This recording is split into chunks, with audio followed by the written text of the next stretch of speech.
Hello, everyone, and welcome. Welcome to the second part of our video series on the Satanic Human Corruption.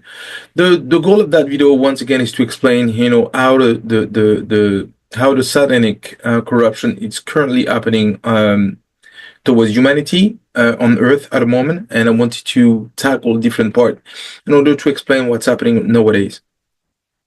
So, just to do a segue between part one and part two, as we have emerged from this gilded cage of materialism, we find ourselves now facing an even more insidious form of corruption. The material prison that ensnares us with its promises of wealth and possession is merely the outer layer of a deeper, more personal trap, one that resides within our own minds and hearts. The relentless pursuit of material gain doesn't just leave us spiritually empty, it paves us the way for a more profound form of spiritual corruption. As we become accustomed to valuing ourselves and others based on what we own rather than who we are, we unknowingly set the stage for a dangerous shift in our worldview. This shift takes us from the external worship of wealth to the internal discovery of self and finding the path towards God. In this second part, now we'll explore in a few seconds the satanic human corruptions. Will delve into the realm of the self-worship, a domain where the ego reigns supreme. Idolatry becomes a personal affair, and narcissism is elevated to a virtue. So this is what we'll tackle now.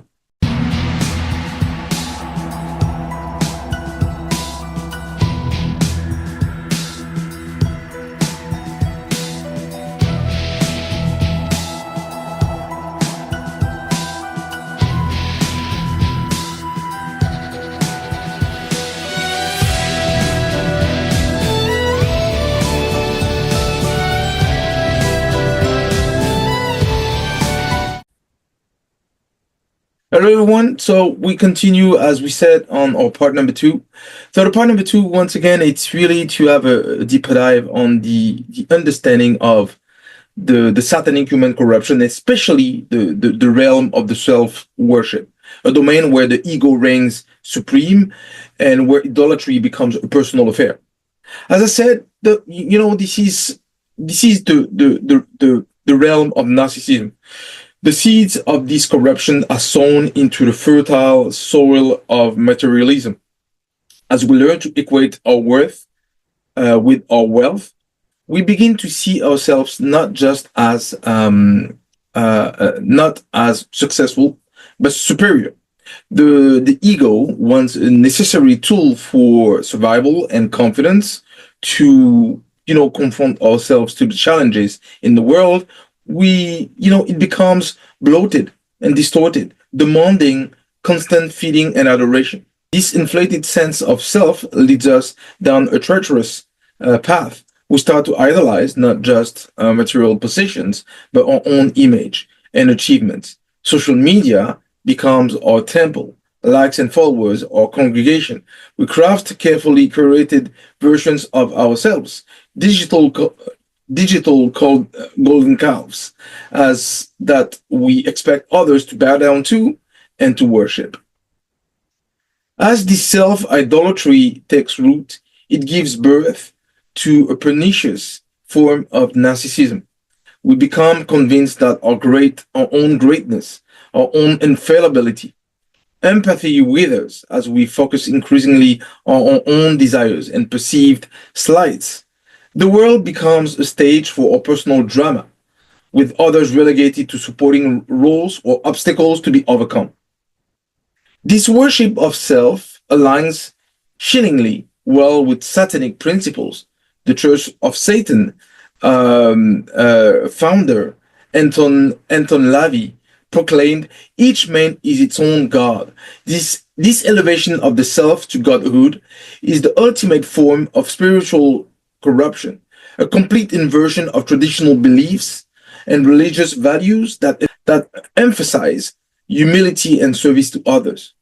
As we explore this topic, we'll examine how this self-worship manifests into our daily lives, from social media behavior to workplace dynamics, we'll look at the psychological underpinning of narcissism and its impact on personal relationship and society at large. And we'll consider how this form of spiritual corruption erodes our capacity for genuine connection, empathy, and love as well. The world we inhabit today has increasingly become a stage for the relentless pursuit of ego gratification and self worship. This shift towards an egocentric mentality has been fueled by various factors, creating a fertile ground for narcissism and idolatry to flourish. Social media platforms, as I said before, have emerged as modern day altars where individuals showcase carefully curated versions of themselves.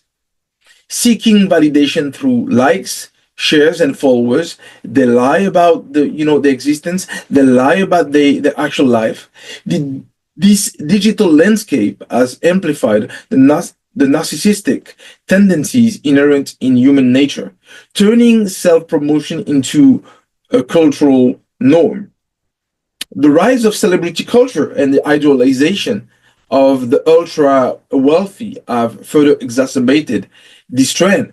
Society often elevates those who have amassed a vast fortune, billions and billions, regardless of the means by which they have acquired their wealth. This includes individuals who have stolen ideas, manipulated markets, or exploited others for personal gains.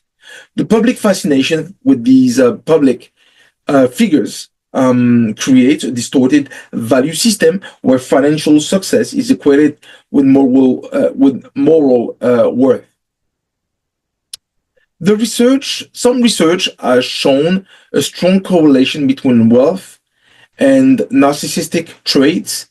Studies indicate that individuals with higher socioeconomic background tend to display greater levels of entitlement and self-importance. These suggest a cyclical relationship where wealth breeds narcissism, and narcissistic individuals are more likely to pursue and attain wealth, often at the expense of others. This is fascinating. The corporate world has become another arena where narcissistic behavior is often rewarded. CEOs or VPs or directors with inflated egos are more likely to take risks and manipulate the boards or co-workers to pursue ambitions, sometimes reckless strategies. This behavior is often celebrated as visionary leadership, further reinforcing the idea that extreme self-confidence and self-interest are desirable traits. This societal shift towards self-worship and materialism aligns closely with what many religious traditions, including Christianity, warn against as satanic influence. The emphasis on personal glory and material success draws individuals away from spiritual values such as humility, compassion, and forgiveness, instead of finding fulfillment in elevating others alongside them, but also serving a higher purpose. People become trapped in an endless cycle of self-aggrandizement and status seeking. The real danger in reality in this idolatry lies in its power to disconnect us from our divine origins and our innate capacity for empathy and altruism. As individuals become more focused on their own status and material success, they lose sight of the interconnectedness of humanity and their responsibility to others.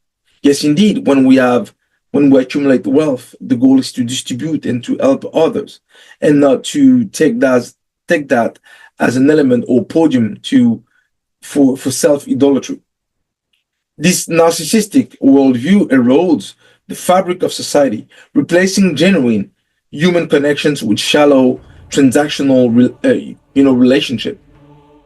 In this environment, the virtues of humility, forgiveness, and compassion become increasingly rare and undervalued. The pleasure derived from elevating others and contributing to the greater good is overshadowed by the pursuit of personal gain and recognition.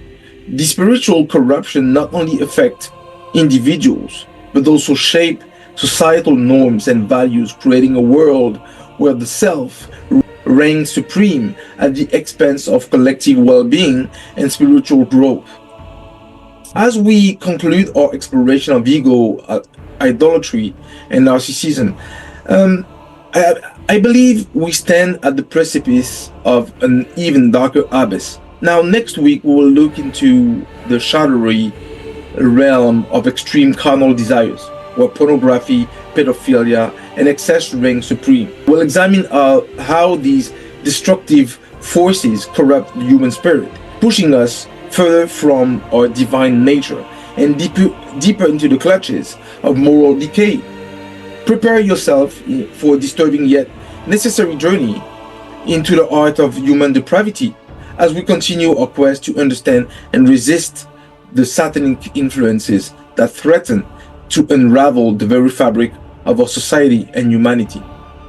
Thanks very much for your time, and I'll see you naturally next week for the continuation of that series.